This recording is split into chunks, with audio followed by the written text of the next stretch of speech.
Road കാണുമ്പോൾ തന്നെ നമുക്ക് ഇതിൻ്റെ അപകടത്തിൻ്റെ വ്യാപ്തി എത്രത്തോളം ഉണ്ടെന്ന് മനസ്സിലാക്കാൻ കഴിയും. കാരണം ഇപ്പോൾ ഈ വശത്തെ കാണുന്ന റോഡാണ്. അപ്പോൾ ഇവിടെ നിന്നും താഴേക്ക് ഇതൊരു ചെറിയ പാതയാണ്, വലിയ വീതിയൊന്നുമില്ലാത്തൊരു റോഡാണ്. അപ്പോൾ ആ റോഡിൽ നിന്നും അവിടെ നിന്നും ഇവിടേക്ക് വന്ന ബസ്സാണ് ഇവിടെ വെച്ചാണ്, അതായത് ഇവിടെ നിന്നുമാണ് ബസ് 2 തവണ തലകീഴായി താഴേക്ക് മറിഞ്ഞത്.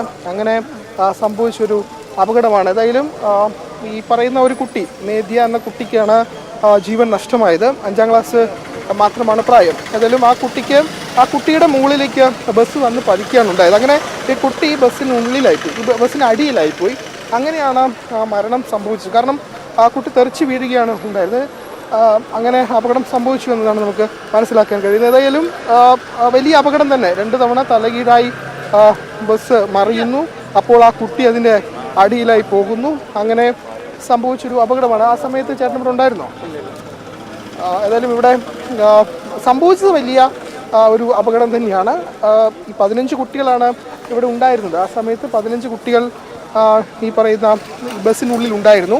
ആ കുട്ടികൾക്ക് ഏതായാലും ഭൂരിഭാഗം പേർക്കും പരിക്കേറ്റിട്ടുണ്ട്. അതായത് ഈ ബസ് അവിടെ നിന്ന് ഇവിടെ ഒരു വളവാണ്, അതായത് അവിടെ നിന്നൊരു വളവ് ഇറങ്ങി, പക്ഷെ അവിടുന്ന് ഈ ബസ്സിൻ്റെ നിയന്ത്രണം നഷ്ടപ്പെട്ടിട്ടുണ്ട്. അത് നമുക്ക് റോഡിൽ കാണാൻ കഴിയും. അവിടുന്ന് നിയന്ത്രണം വിട്ട ബസ് ഇതിലേ താഴേക്ക് മറിയുകയാണ് ഉണ്ടായത്. അങ്ങനെ ഇങ്ങോട്ട് താഴേക്ക് മറിഞ്ഞ സമയത്താണ് ഈ ബസ്സിലുണ്ടായിരുന്നൊരു കുട്ടി, നേദ്യ എന്ന കുട്ടി, തെറിച്ച് വീഴുകയും ആ കുട്ടിയുടെ മുകളിലേക്ക് ബസ് വന്ന് പതിക്കുകയും ചെയ്തത്. അങ്ങനെയാണ് ഏതായാലും അപകടം സംഭവിച്ചത്. ഏതായാലും ദാരുണമായ ഒരു അപകടം തന്നെയാണ് ഉണ്ടായത്. ഇവിടെ ഈ പറയുന്ന ആളുകൾ, ഇത്രയും ആളുകൾ ഉണ്ടായിരുന്നില്ല, പക്ഷെ ആ സമയത്ത് റോഡിൽ കുറെ ആളുകളൊക്കെ ഉണ്ടായിരുന്നു. അപ്പോൾ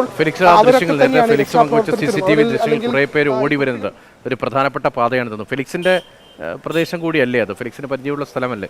കുറേയധികം ആളുകൾ ആ CCTV ദൃശ്യങ്ങൾ കാണാൻ വരുന്നത്, ഓടി വരുന്നത്. പെട്ടെന്ന് തന്നെ രക്ഷാപ്രവർത്തനം അവിടെ നടന്നു എന്നത് വളരെ ആശ്വാസകരമാണ്. ആ സമയത്തുണ്ടായിരുന്ന ആളുകൾ ആരെങ്കിലും ഉണ്ടോ? ഫെലിക്സിന് ഈ സ്ഥലം അറിയുന്ന സ്ഥലമാണോ? ഇപ്പോൾ എൻ്റെ വീട്ടിൽ നിന്നും ഏതാണ്ട് 5 കിലോമീറ്റർ മാറിയുള്ളൊരു സ്ഥലമാണ്. ഇതൊരു സംസ്ഥാന പാതയാണ്, അതായത് തളിപ്പറം പിരട്ടി സംസ്ഥാന പാതയാണിത്. ഈ തളിപ്പറം പിരട്ടി സംസ്ഥാന പാതയിൽ വളക്ക് എന്നാണ് ഈ സ്ഥലം. അപ്പോൾ ഈ സ്ഥലത്തേക്കാണ് ഈ ബസ് മറിഞ്ഞത്. അപ്പോൾ ഇവിടെ നിന്നും താഴേക്ക് മറിയുകയാണ് ഉണ്ടായത്. വലിയ അപകടം തന്നെയാണ്. ചേട്ടാ, ആ സമയത്ത് ഇവിടെ ഉണ്ടായിരുന്നു? ഇല്ല, ഉണ്ടായിരുന്നില്ല. ഇപ്പം അല്ല, കുറച്ച് ദൂരം. ഇതെന്താണ് സംഭവിച്ചത്? ഒന്ന് റോഡ് അവിടെ പിടിച്ചത് അംഗൻവാടി ഉണ്ടല്ലേ, ഈ അംഗൻവാടി ഇത്ര സൈഡേ ഉള്ളൂ. ഇവിടെ അപകടം ഇതിനു മുമ്പ് സംഭവിച്ചിട്ടുണ്ട്. ചെറിയ വഴിയാണ്. ഡ്രൈവർ പുതിയതാണ് സംശയമുണ്ടല്ലേ? ഡ്രൈവർ പുതിയാണ്. ഇങ്ങനെ വലിയ അപകടമായിട്ടില്ല, മരണം ഉണ്ടായിട്ടില്ല. വണ്ടികൾ മറിഞ്ഞിട്ടുണ്ട്, ചെറിയ ഗുഡ്സ് വണ്ടിയെല്ലാം മറിഞ്ഞിട്ടുണ്ട്. വളവുണ്ട്. അതന്നെയാണ് നാട്ടുകാർ പറയുന്നത്. ഇതൊരു വലിയ കയറ്റമാണ്. ആ കയറ്റം കഴിഞ്ഞൊരു വളവ് കഴിഞ്ഞ് ഇത് സംസ്ഥാന പാതയിലേക്ക് വരുന്നൊരു പാതയാണ്. അപ്പോൾ അവിടേക്ക് എത്തുന്ന സമയത്താണ് ഈ ബസ്സിന് നിയന്ത്രണം വിടുകയും ഇങ്ങനൊരു അപകടം സംഭവിക്കുകയും ചെയ്തത്. ഏതായാലും അതീവ സങ്കടകരമായ കാര്യം, 5ാം ക്ലാസ്സിൽ പഠിക്കുന്ന ഒരു കുട്ടിക്ക് ജീവൻ നഷ്ടമായി എന്നതാണ്. കാരണം ആ ബസ്സിൻ്റെ അപകടം അത്രത്തോളം വലുതായിരുന്നു. ചേട്ടാ, നിങ്ങളിവിടെ അടുത്തുള്ളവരാണോ? അതെ, സ്ഥിരമായ അപകടം ഉണ്ടാകാറ്? ഇവിടെ സ്ഥിരം ഇടയ്ക്കിടയ്ക്ക് അവിടെ ഉണ്ടാകുന്നത്. ഒന്നാമത് ഭയങ്കര ഇറക്കത്തിലുള്ള സ്ഥലമാണ്. അപ്പോൾ ഇവിടുന്ന് ഡ്രൈവർമാർക്ക് കൺട്രോൾ കിട്ടില്ല. അപ്പോൾ എന്തായാലും പരിചയമില്ലാത്ത ഡ്രൈവർമാരാണെങ്കിൽ ഓട്ടോമാറ്റിക്കലി പെട്ടെന്ന് ടേണിങ്ങിലും വരുമ്പോൾ ഇറക്കാണ് അവർ കൈവിട്ടു പോകും. അങ്ങനെ അവിടെ നടത്തിയിട്ടുണ്ട്, ഇവിടെ നടത്തിയിട്ടുണ്ട്. പക്ഷേ ആൾ മരണപ്പെടുന്ന അങ്ങനെയില്ല, സംഭവം പരിക്കേറ്റ് ചെറിയ ഇഞ്ചുറീസ് വലിയ സംഭവം ഉണ്ടായി. ഞാൻ പിന്നീട് എത്തിയത്, വീട് അറിഞ്ഞിട്ട് എത്തിയ ആ സമയത്തുള്ളത് അപ്പുറത്തുള്ളൊരു വീട്ടുകാരുണ്ടായിരുന്നു. ആ CCTVയിലാണ് ദൃശ്യങ്ങൾ. അയാളാണ് ആൾക്കാരെല്ലാം എടുത്ത് കയറ്റിയത്, വണ്ടിയിൽ കയറ്റി കൊടുക്കുക, വണ്ടിയിൽ കയറ്റാൻ സഹായിച്ചത്.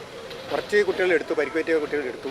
എടുത്തതിന് ശേഷം ഒരു കുട്ടി വണ്ടിക്ക് അടിയിൽ കണ്ടു. വണ്ടിയിൽ അടിയിൽ കണ്ടപ്പോൾ എന്നിട്ട് അവർ ആൾക്കാരെല്ലാം വിളിച്ച് വരുത്തി വണ്ടി പൊന്തിച്ചതിന് ശേഷം വണ്ടിയിൽ നിന്ന് കുട്ടി എടുത്തു. അപ്പോൾ തന്നെ കുട്ടി ഏകദേശം വഴിക്കെത്തുമ്പോൾ തന്നെ അയാൾ ആശുപത്രിയിൽ കൊണ്ടുപോയത്. വഴിക്കെത്തുമ്പോൾ തന്നെ കുട്ടി മരണപ്പെട്ടു എന്നാണ്. അവൻ കുട്ടി അടിയിലേക്ക് അയാൾ ഈ സംഭവം കണ്ടിട്ട് നേരിട്ട് അവർ ഓടിയെത്തിയ ആളാണ്. അയാൾ എന്നോട് പറഞ്ഞു തരുമായിരുന്നു. അതുതന്നെയാണ്, അതായത് ഒരു കുട്ടി ഈ മരണപ്പെട്ട കുട്ടി, നേദ്യ എന്നുള്ള കുട്ടി തെറിച്ച് വീഴുകയാണുണ്ടായത്. അങ്ങനെ തെറിച്ച് വീണ സമയത്ത് ആ കുട്ടിക്ക് മുകളിലേക്ക് ബസ് വന്ന് പതിക്കുകയും അങ്ങനെയാണ് ഈ അപകടം ഒരു മരണത്തിലേക്ക് എത്തിയതെന്നതാണ്. മാത്രമല്ല ബസ്സിന് അടിയിൽപ്പെട്ട കുട്ടിയെ പുറത്തേക്ക് എടുക്കാൻ തന്നെ കുറച്ച് ബുദ്ധിമുട്ടേണ്ടി വന്നു.